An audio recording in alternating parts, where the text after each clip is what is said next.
Good morning. तो हम लोगों के पास थोड़ा ही वक्त है, तो इतने सारे लीडर बोलने के बाद लास्ट में और कुछ बच नहीं जाता, फिर भी फॉर्मेलिटीज है। लेकिन ऐसे प्रोग्राम में सबसे ज्यादा प्रॉब्लम होता है, साइड में आइए, सुनाई दे रहे थे? तो ऐसे बड़े प्रोग्राम में सबसे ज्यादा दिक्कत होता है। एक कहावत बोला था अमित सेन ने, बांग्ला एक कथा আছে, বুদ্ধের সাথে বোদ্ধাগিরি দেখাতে নেই, बुद्धेर काছে गए बोद्धागिरी दिखाते नहीं। जो बुद्ध होता है उसके सामने ज्यादा बोद्धागिरी दिखाने का नहीं। तो आज स्मार्ट वैल्यू में जिन लोगों से मैंने सीखा है, जिन लोगों का कहानी सुन के मैं बड़ा हुआ, जिन लोगों का ट्रेनिंग लेके मैं बड़ा हुआ, और इतने बड़े बड़े हस्ती इन लोगों के सामने बोलना ये घबराहट का बात है। और उतना कॉन्फिडेंस मेरे पास नहीं है, और मैं चाहता हूं जिंदगी में आए भी नहीं, क्योंकि छोटा था और छोटा ही बन के रहना चाहता हूं। और आज यहाँ पे मैं पहुंचा स्मार्ट वैल्यू में, लाखों एसोसिएट सपने देखते हैं कुछ बड़ा करने का। मैंने भी सपना देखा, कुछ बड़ा हुआ। बहुत कोई सोचता है कि जो लोग बड़े होते हैं उन लोगों में कुछ खास होता है, लेकिन मैं हमेशा मेरे टीम को बोलता हूं कि खुदा मेहरबान तो गधा पहलवान, और मैं वो गधा हूं जिसके ऊपर खुदा ने मेहरबानी किया। दैट इज व्हाई कोई स्पेशलिटी कुछ नहीं है। जब पहले साल मेरा पिन नहीं हुआ था तब कोई मेरे लिए ताली नहीं बजाता था। जब दूसरा साल पिन नहीं हुआ था तब कोई मेरे साथ फोटो नहीं खींचता था। जब तीसरा साल पिन नहीं हुआ था तब लोग गाली देते थे। जब चौथा साल पिन नहीं हुआ था तब सीनियर लोग बेकार समझते थे। जब पांचवा साल पिन नहीं हुआ तो टीम भी बेकार समझने लगे। जब 6 साल पिन नहीं हुआ तब इंसान टूट जाता है और स्मार्ट वैल्यू छोड़ के चला जाता है। आज सब कुछ मिला, इसलिए मिला क्योंकि कुछ ना मिलने के बाद भी एक चीज मेरे अंदर था, उसके लिए मैं खुद के ऊपर गर्व करता हूं कि कभी छोड़ के गया नहीं, छोड़ के गया। और सपना बड़ा बड़ा लेके बिजनेस किया था, लेकिन एक समय आया खुद के अंदर से भी आवाज आने लगा कि मैं शायद बड़ा बनने के लिए पैदा नहीं हुआ, शायद स्मार्ट वैल्यू का वो क्राउन अचीवर मैं कभी नहीं बन पाऊंगा, शायद जो सपना देखा था, शायद स्मार्ट वैल्यू का जो सुपरस्टार जो लाइफ होता है वो मेरे लिए नहीं होगा, शायद मुझे कोई नहीं पहचानेगा, शायद मैं एक गुमनाम जिंदगी जीऊंगा। लेकिन फिर भी दिल से आवाज था, कुछ भी हो जाए लेकिन मनी मन कोने में बैठा रहूंगा, लेकिन मनी मन खुद को सल्यूट करूंगा कि जिसके पास पैसा होगा वो तो स्मार्ट वैल्यू करता है, जिसके पास लाखों टीम होगा वो तो स्मार्ट वैल्यू करता है, जो सुपरस्टार है वो तो स्मार्ट वैल्यू करता है, जो गाड़ी चलता है वो तो स्मार्ट वैल्यू करता है। लेकिन विकास घोष तू कोने में बैठ के तू स्मार्ट वैल्यू का वो हीरो है जिसके पास कुछ भी नहीं है, लेकिन एक तरफा प्यार तो है, एक तरफा प्यार। एक तरफा प्यार करते करते करते करते स्मार्ट वैल्यू कुछ बोलते हैं ना, भगवान भी किसी को खाली हाथ नहीं भेजता, तो स्मार्ट वैल्यू हम लोगों के लिए भगवान है, खाली हाथ कैसे भेजता। एक तरफा प्यार करते करते करते करते स्मार्ट वैल्यू ने ऐसे गले लगाया, आज पूरा स्मार्ट वैल्यू हमको गले लगाता है। ये स्मार्ट वैल्यू का प्यार है बस, ये स्मार्ट वैल्यू का प्यार है। मैसेज यही है। मैं कल को भी अपनी टीम को बोल रहा था कि आज वो दिन है, बहुत लोगों ने स्मार्ट वैल्यू किया, बहुत लोगों को स्मार्ट वैल्यू मिला, बहुत लोगों ने बहुत दिन तक भी किया होगा, लेकिन आज का दिन कितने लोगों को नसीब हुआ देखने का। बहुत कोई आज भी स्मार्ट वैल्यू कर रहा है, लेकिन लास्ट साल हो सकता है वो अचीवर नहीं हुआ, आज वो आ नहीं पाए। तो खुशनसीब है वो लोग जो आज यहाँ पे बैठे हुए हैं, और खुशनसीब है वो लोग जो 25 ईयर सेलिब्रेशन अपने आंखों से देख रहा है। ऐसे ही कितना सेलिब्रेशन हुआ था पहले, ऐसे नहीं, इतना बड़ा नहीं, लेकिन हुआ था। लेकिन उस वक्त हम लोग सिर्फ सुनते थे कि बड़ा बड़ा प्रोग्राम हो रहा है, उस बड़े प्रोग्राम में बहुत सारे अचीवर जाते थे, लेकिन हम लोगों का पिंग नहीं था, हम लोग नहीं जा पाए। सुनते थे लेकिन दिल में था कुछ करेंगे कुछ करेंगे, और वही इच्छा वही चाहा इंसान को आगे बढ़ाता है। और ये मेरा जिंदगी का प्रमाण है। और आज भगवान ने सिर्फ मुझे यहाँ पे शामिल नहीं किया, भगवान ने वहां उठा के यहाँ पे रख दिया।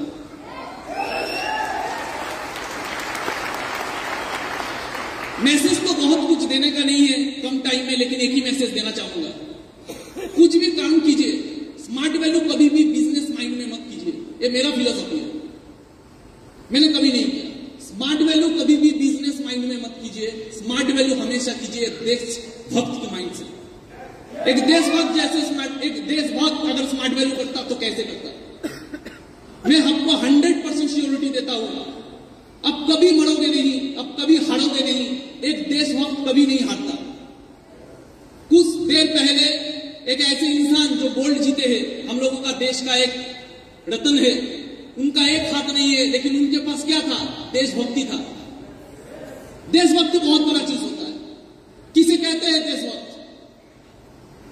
जब एक आदमी जिसका नाम था तानाजी मालुसरे, एक आदमी तानाजी मालुसरे, छत्रपति शिवाजी महाराज का एक सपना था स्वराज, उस स्वराज के सपनों को अपने कंधों पे लिया, हाथ कट गया, फिर भी लड़ता रहा और लास्ट तक मरते दम तक अपना जुबान रखा, उसके कहते हैं देशभक्ति। एक लीडर जब कोई सपना देखता है, आपका टीम का कोई लीडर कोई सपना देख रहा है, एक ऑर्गेनाइजेशन कोई सपना देख रहा है, आपका टीम कोई सपना देख रहा है, उसको कंधों पे लो और मरते दम तक उसके लिए खुद को विलीन कर दो, उसे कहते हैं देशभक्ति। दोस्ती में भी देशभक्ति होता है। दो दोस्त थे जिन्होंने कसम खाई दोस्ती में फांसी चढ़ जाएंगे आजादी के लिए, वो दोस्त भी इतिहास लिख सकते हैं अगर उस दोस्त का भी अगर देशभक्ति हो। दो दोस्त ने कसम खाया, मरेंगे तो भगत सिंह के साथ मरेंगे, मरेंगे तो देश की आजादी के लिए मरेंगे, फांसी चढ़ गई इतिहास के नाम पे राजगुरु सुखदेव बन गया, उसे कहते हैं दोस्ती, लेकिन वो भी होता है देशभक्ति। अब तानाजी मालुसरे बन जाओ अपने कंधों में किसी लीडर का सपना लिए हुए, या तो देशभक्त बन जाओ राजगुरु सुखदेव जैसे। ऐसे ही एक इंसान थे, वो भी थे देशभक्त, जो शख्स ने अपना घर छोड़ दिया, अपना परिवार छोड़ दिया, अपना आलीशान नौकरी छोड़ दिया, पूरा जिंदगी छोड़ दिया, सब कुछ छोड़ दिया और गुमनामी का जिंदगी बिताते रहे। वो नेताजी बने, वो देशभक्त बने, आज भी दुनिया उन्हें सुभाष चंद्र के नाम से जानता है, वो भी थे एक देशभक्त। अब किसी को भी देख लो, किसी को भी देख लो, तानाजी मालुसरे हाथ कट गए, मर गए, फिर भी बाधा निभाया। अब राजगुरु सुखदेव को देख लो, भगत के साथ लास्ट तक मरने तक हंसते हंसते मरे, दोस्ती, लेकिन ऑब्जेक्टिव क्या था? फांसी चढ़ना, लेकिन देश के लिए कुछ नहीं पाए इन लोगों ने। सुभाष चंद्र बोस आईसीएस ऑफिसर का नौकरी छोड़ के, आलीशान जिंदगी छोड़ के, घर छोड़ के, सब कुछ छोड़ के, गुमनामी का जिंदगी, जब मरा होगा कोई आंख देने वाला नहीं होगा, ऐसे एक इंसान सब कुछ नीचावर कर दिया देशभक्ति के कारण। हम लोगों को वैसे देशभक्ति करके स्मार्ट वैल्यू करना।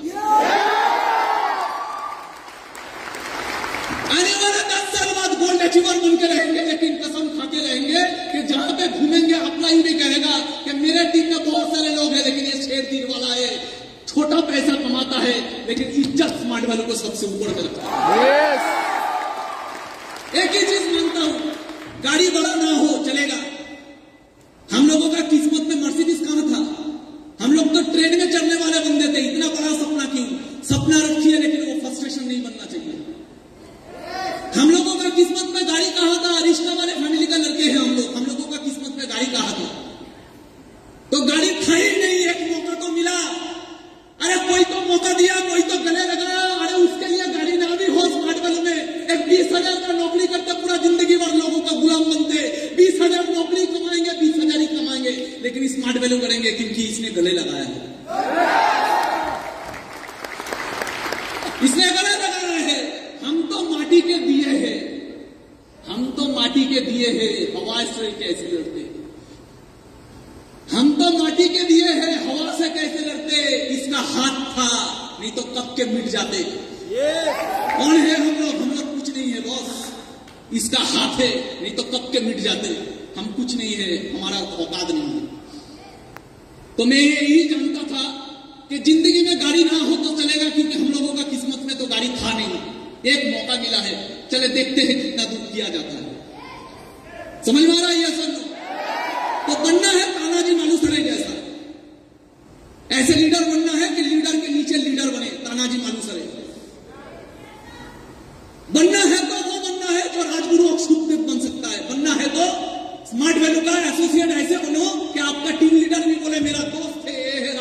करते हैं सुखदेव।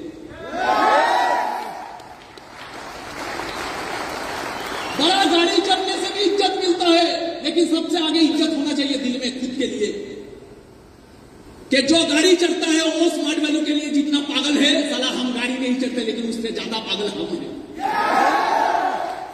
समझ में आ रहा है ये सब लोग? तो ऐसे अगर बन पाएंगे तो हम लोग कुछ औकात के बाहर कर पाएंगे।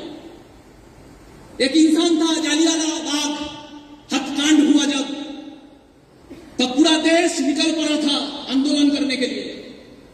जब पूरा देश निकल पड़ा था आंदोलन करने के लिए, तब अंग्रेज का एक ही माइंडसेट था कि कुचल देना है इन लोगों को, इनका बगावत को कुचल के रख देना है। उसी समय 14 साल का एक बच्चा, देखिए लीडर कैसे बना जाता है। 14 साल का एक बच्चा उसी बगावत में उतरा, उसी बगावत में उसको गिरफ्तार किया गया और गिरफ्तार करने के बाद मजिस्ट्रेट के सामने उसको शामिल किया गया, मजिस्ट्रेट के सामने उसको हाजिर किया गया। मजिस्ट्रेट पूछ रहा है 14 साल के बच्चों को, तेरा नाम क्या है? बोले आजाद। तेरा पिता का नाम क्या है? बोले स्वतंत्रता। तेरा मां का नाम क्या है? भारत मां। 14 साल का बच्चा, 14 साल का बच्चा। ऐसे अलवेले है हम लोगों का देश में। 14 साल का बच्चा चीख चीख के पूरा दुनिया का सामने बोल रहा है कि मैं आजाद हूं, मेरा पिताजी का नाम स्वतंत्र है, मेरा मां का नाम भारत मां है। कोई पहचान नहीं है इन लोगों का, कोई ख्वाहिश नहीं है इन लोगों का। ये लोग सिर्फ समर्पित है। कोई भी काम कीजिए, ऐसे कीजिए कि जमशेदजी टाटा बन जाए, क्योंकि बिजनेस तो अभी करता था लेकिन वो देश के लिए अपना पूरा संपत्ति विसर्जन देने के लिए रेडी था। इसलिए टाटा आज भी कायम है। और टाटा को लोग बिजनेसमैन नहीं बोलते, टाटा को लोग देशभक्त बोलते हैं। स्मार्ट वैल्यू हम लोगों को गाड़ी के लिए नहीं करना है, गाड़ी का सपना होना चाहिए सेकेंडरी। स्मार्ट वैल्यू का हमको अपने लिए इज्जत कमाने के लिए करना है। दुनिया ताली मारे या ना मारे फर्क नहीं पड़ना चाहिए। अपने आप जब घर में बैठे तो सोच सोच के गर्व होना चाहिए कि स्मार्ट वैल्यू में 2 तरह के नायक होते हैं। एक होते हैं स्टेज में और एक होते हैं पीछे, जिनका कहानी कोई नहीं जानता लेकिन जिनका कहानी खुदा जानता है। मैं भी ऐसा ही माइंडसेट लेकर, पहले तो मेरा भी माइंडसेट था बड़ा कुछ करना, लेकिन धीरे धीरे भगवान ने ऐसा परीक्षा लिया। एक टाइम आया जिंदगी में, सेल्फ टारगेट चला गया, आ गया था पर्पस, और पर्पस में मैंने वो देशभक्त की तरह स्मार्ट वैल्यू किया। और भगवान का चमत्कार देखिए, स्मार्ट वैल्यू का चमत्कार देखिए कहां से कहां तक मुझे पहुंचा दिया।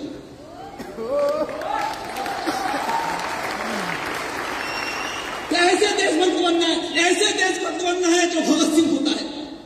क्या था इनमें था पागलपंती, इनमें था देशभक्ति।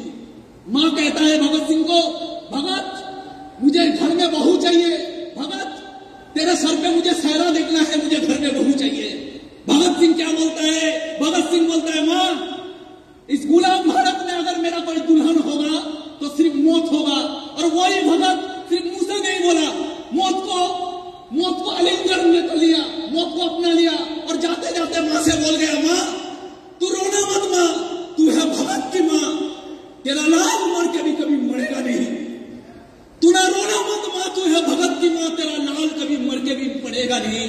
अरे घोड़े चढ़ के तो दुल्हन लाते हैं सभी, हंस के हर कोई फांसी चढ़ेगा नहीं। घोड़े में चढ़ के दुल्हन तो लाते हैं सभी, हंसते हर कोई फांसी चढ़ेगा नहीं। अरे पैसे के लिए स्मार्ट वैल्यू तो करते हैं सभी, जिंदगी में सिर्फ देशभक्ति के लिए स्मार्ट वैल्यू हर कोई करेगा नहीं। जीता रहा है भारत मां, तूने शेर के बच्चे पाले हैं, तूने शेर के बच्चे पाले हैं। भगत सिंह शेर का बच्चा, नेताजी सुभाष बोस शेर का बच्चा, राजगुरु सुखदेव शेर का बच्चा, तूने शेर का बच्चे पाले हैं। शिवाजी शेर का बच्चा, तूने शेर के बच्चे पाले हैं। जीता रहे भारत मां, तूने शेर के बच्चे पाले हैं। कई लाख हुए तेरे लिए कुर्बान, अभी भी स्मार्ट वैल्यू का कई लाख तेरे हवाले हैं। कर सकते हैं हम लोग ऐसे smart value. Nation first, smart value first, self last. Nation first, एक देशभक्त क्या बोलता है? Nation first. एक देशभक्त क्या बोलता है? Smart value first, self last. ताली मिले ना मिले पीछे रहे, परवाह नहीं, कुछ भी परवाह नहीं, लेकिन प्यार, इज्जत, देशभक्ति, कुर्बानी और जब भी मरने का वक्त आए स्मार्ट वैल्यू का ये सबसे आगे होंगे। ये होता है स्मार्ट वैल्यू का प्यार। कर पाएंगे?